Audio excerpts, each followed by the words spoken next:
Finally in Unity was one of those songs where I realized the need behind it before I wrote it. Second semester, when we had the George Floyd trial going at the same time, and then we lost our mentor, Bill Green, and to lose somebody like him, coming off of a summer with George Floyd's murder into COVID and so much unrest, and then you get here and it's like, it was unlike anything that I had ever experienced, to feel forced sometimes to grow up.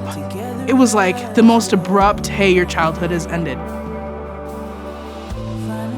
The song is about North Central. It is for North Central. It's about our struggle and our pain and trying to fight through it.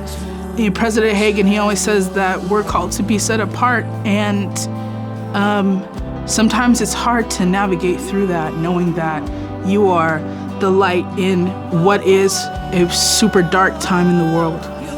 When you sit there and see all these different people not only singing, but you have the ASL department signing it, that's not only what I feel like God was trying to communicate to me in that moment, but it was also Bill Green's legacy.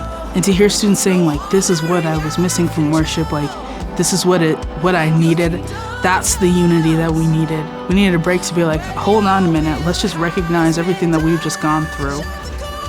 And recognize the fact that even though it felt so incredibly lonely, we were all together. That's the point of the song.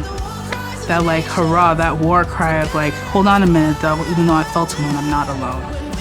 And here's why, because we have an army of believers that are all together with us, and we can uplift our song, we can fight any adversity that comes our way, but we have to be together, we have to be unified, and there's no other way to go through it.